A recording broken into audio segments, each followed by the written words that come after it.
علیکم ناظرین، میں ہوں صبا پرویز اور آپ دیکھ رہے ہیں پروگرام ٹاپ سٹوری۔ ہمارے ساتھ موجود ہیں عاصم امین صاحب۔ جی سر، مفتی سعید نے عمران خان کے خلاف جو پروپیگنڈا شروع کیا ہے، اصل کہانی کیا ہے؟ بسم اللہ الرحمن الرحیم۔ مفتی صاحب کا نا ماضی میں یہی کام رہا ہے کہ انہوں نے کسی نہ کسی ایسی پرسنالٹی کے اوپر کوئی ایسا داغ لگانا ہوتا ہے کہ جس سے وہ خبروں میں رہیں، دوسروں کو وہ بلیک میل کرتے ہیں اور ان سے نا کوئی اپنا ذاتی بینیفٹ لیتے ہیں۔ انہوں نے ماضی میں جنرل باجوہ پہ بھی الزامات لگائے کہ وہ قادیانی ہیں، اور پھر انہوں نے کہا جی نہیں، وہ قادیانی نہیں ہے، ان کی جو وائف ہے وہ قادیانی ہے، اور میں نے ان کو کہا کہ اس کو آپ مسلمان کریں، اور پھر میں نے ان کو بھی مسلمان کیا، لیکن اس میں حقیقت کوئی نہیں تھی۔ یہ سارا کا سارا جو سا نا وہ ایک جھوٹا پروپیگنڈا تھا۔ اب اس کی اپنی وائف جو سی ہے، اس کی بیوی جو سی ہے، وہ اس کو چھوڑ کے جا چکی ہے، وہ صرف اس وجہ سے کہ وہ مینٹلی اپسیٹ بندہ تھا، اور وہ بڑی غیر اخلاقی قسم کی حرکات کرتا تھا، اور غیر اخلاقی قسم کی وہ ویڈیوز وغیرہ وہ ساری رات بیٹھ کے وہ دیکھتا رہتا تھا، اتنا کہ وہ مینٹلی طور پہ اپسیٹ آدمی تھا۔ اس کو آپ ہمارے یہاں معاشرے میں وہ مفتی کہا گیا، سارا کچھ جاننے کے باوجود بھی ایسے لوگوں کو عبرت کا نشان بنانا چاہیے کہ یہ دوبارہ ایسی کوئی حرکت، ایسی کوئی بات نہ کر سکیں۔ اب آتے ہیں ہم عمران خان صاحب کے کیس کی طرف۔ اب یہ مفتی صاحب یہ کہتے ہیں کہ میں نے عمران خان کا نکاح جو ہے میں نے پڑھایا، اور ان کا عدت کا ٹائم جو اس کی بیوی کا تھا وہ پورا نہیں تھا، ٹھیک ہے، وہ اس چیز کا مجھے پہلے پتہ نہیں تھا۔ پھر عمران خان صاحب نے دوسری بار مجھ سے رابطہ کیا اور مجھے انہوں نے خود بتایا کہ میں جو نکاح پہلے کیا ہوا ہے اس میں میری بیگم کی جو عدت تھی وہ پوری نہیں تھی، تو اس لیے آپ ہمارا نکاح جو ہے وہ دوبارہ پڑھائیں۔ حالانکہ ایسے عمران خان صاحب کے بھی، اس کی بیگم کے بھی بیانات سامنے آ چکے ہیں کہ میں نے اپنی عدت کے 6 ماہ بعد عمران خان سے شادی کی، اور اس پاگل نے یہ بھی بیان دیے ہیں کہ عمران خان صاحب مجھے یہ کہتے رہے ہیں کہ وہ جو میں نے پہلے نکاح کیا تھا وہ اس وجہ سے کیا تھا کہ بشرا بی بی مجھے یہ کہتی تھیں کہ اگر آپ آج مجھ سے نکاح کر لیتے ہیں تو کل آپ وزیر اعظم ہوں گے۔ اس کے آپ دماغ کا اندازہ کر لیں کہ وہ کیسی کیسی باتیں کرتا ہے، اور کورٹ میں اس نے بیانات دیے ہیں۔ اصل اب سٹوری یہ ہے کہ جو ہماری حکومت جماعتیں ہیں نا، آپ جس کو پی ڈی ایم کہتی ہیں، اس کو نا انہوں نے پری پلان سے نا لانچ کیا ہے۔ وہ چاہتے ہیں کہ دیکھیں ہم عمران خان صاحب کے ساتھ ہم نے بہت کچھ کیا، لیکن عمران خان ہمارے قابو میں نہیں آ رہا۔ آپ دیکھ لیں کہ ماضی میں کتنے کیسز ان پہ بنائے گئے، اور اس کے علاوہ اتنا پراپوگنڈا ہوا۔ آپ اس کی سیکنڈ وائف کے بارے میں دیکھ لیں، اس نے پوری کتابیں چھاپ دیں، لیکن کیا ہوا؟ جب رب کی ذات عزت دینے والی ہوتی ہے نا تو پھر اس کی عزت کوئی نہیں کم کر سکتا۔ اس کے علاوہ بہت سارے ماضی میں ایسے اسکینڈل سامنے آئے، پھر بھی عمران خان ہر چیز سے باہر جو سب عزت طریقے سے باہر نکلتا گیا۔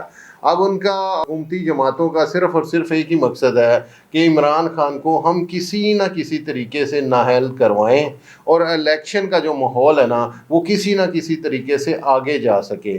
صرف اور صرف کھیل اتنا ہے کہ جو جس کی وجہ سے یہ مفتی صاحب کو سامنے لایا گیا اور یہ بیانات ان سے دلوائے جا رہے ہیں، حالانکہ وہ مینٹلی طور پہ اپسٹ آدمی ہے۔ وہ میرا خیال یہ سارا کچھ جو کھیل ہے نا اس کے اوپر الٹا پڑ جائے گا۔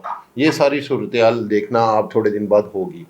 اچھا سر، مریم نواز کی جو ویڈیو منصور علی خان کے ساتھ لیک ہوئی ہے، اس پر آپ کیا کہتے ہیں؟ دیکھیں جی، رب کی ذات جس کو عزت دیتا ہے نا وہ اس کی عزت کوئی نہیں چھین سکتا۔ جی، ساری چیزیں یہ کوشش کرتے تھے کہ ہم عمران خان پہ ڈال دیں، اور آپ کو پتہ ہے کہ گڑی کے سکینڈل پہ انہوں نے عمران خان کے اوپر بہت سارے الزامات لگائے، بہت سخت باتیں کی، تمام جلسوں میں، جلوسوں میں، میڈیا کمپین میں، انٹرویوز میں صرف اور صرف ایک ہی بات ہوتی تھی، عمران خان گڑی چوری کر کے لے گیا، گڑی چوری کر کے لے گیا۔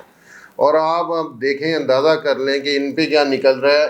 وہ کہتا ہے جی آپ نے بی ایم ڈبلیو لی اتنے کی اور اتنے کروڑوں کی بیچی، وہ کہتی مجھے پتہ ہی نہیں۔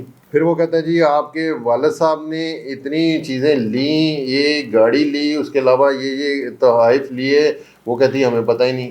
اس نے کہا جی کیپٹن صفدر نے یہ گاڑی لی، اتنے تحائف لیے، وہ کہتی مجھے پتہ ہی نہیں۔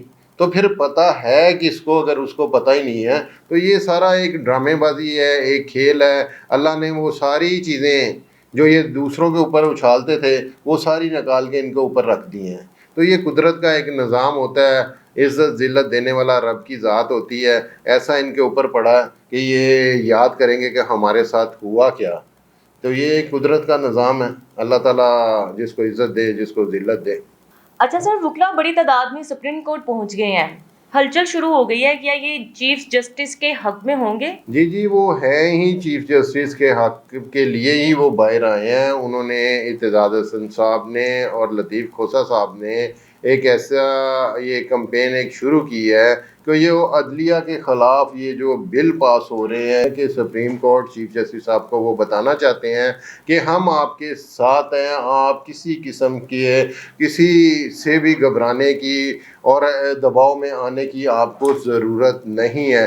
میں کہتا ہوں یہ بہت اچھا فیصلہ تھا یہ اعتزاز احسن صاحب نے. اس ٹائم اس وقت کی یہ جو سی نا یہ ضرورت تھی. اگر یہ نہ نکلتے تو ہمارا ملک جو نا وہ بات تھی کہ وہ تباہی کی طرف جانا تھا, کیونکہ پورا ایک مافیا وہ چیف جسٹس کے خلاف ہے, وہ عمران خان کے خلاف ہے, وہ ہماری عوام کے خلاف ہے. وہ ہماری عوام کے خلاف اس وجہ سے ہے کہ دیکھیں ہماری عوام کو کیا ریلیف مل رہا ہے, صرف اور صرف ضلالت, اور تو کچھ نہیں ہے. آپ دیکھ لیں کہ آٹے میں کیا ہو رہا ہے کہ ہماری مائیں بہنیں بزرگ صبح سے شام آٹے میں ضلالت جو سی ان کو مل رہی ہے. ایک توڑے کی خاطر آپ نے ان کو لینوں میں لگا دیا ہے, ان کو رسوا کر کے رکھ دیا ہے. آپ ایک سبسڈی دے دیتے ہر جگہ پہ ہر انسان کو ملتی. تو یہ میرا نہیں خیال ہے کہ انہوں نے کوئی اچھا فیصلہ کیا تھا. یہ ساری چیزیں آپ دیکھ لیں, بہت سارے انٹرویو آنا شروع ہو گئے ہیں سوشل میڈیا پہ. وہ جو لائنوں میں لگے آٹا لے رہے ہیں وہ ان سے بھی پوچھتے ہیں ووٹ کس کو دیں گے, وہ کہتے ہیں جی ووٹ عمران خان کا. کہ ہمارے ساتھ یہ جو کھیل کھیلا جا رہا ہے آٹے کے نام پہ, یہ تو ہمیں سیدھا سے ضلالت دی جا رہی ہے. تو دیکھیں میرا نہیں خیال ہے کہ اب آنے والا جو ٹائم ہے نا وہ شہباز شریف کے لیے اور پی ڈی ایم کے لیے بہت مشکل ہوتا چلا جائے گا, کیونکہ ایک الیکشن کا اب شروع ہو گیا ہے.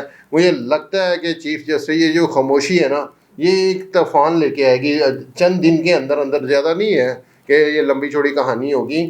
یہ 1-1.5 ہفتے یا عید کے بعد, عید سے پہلے یا عید کے فوراً بعد ایک ایسا طوفان آئے گا کہ یہ تمام تر جتنے لوگ ہیں پی ڈی ایم کے, اسمبلی کے, جو جتنے بھی سینیٹر ہیں, یہ جن نے یہ بل پاس کیا ہے یا جنہوں نے یہ سازش کی ہے کہ ہم الیکشن کو آگے لے کے جاتے ہیں.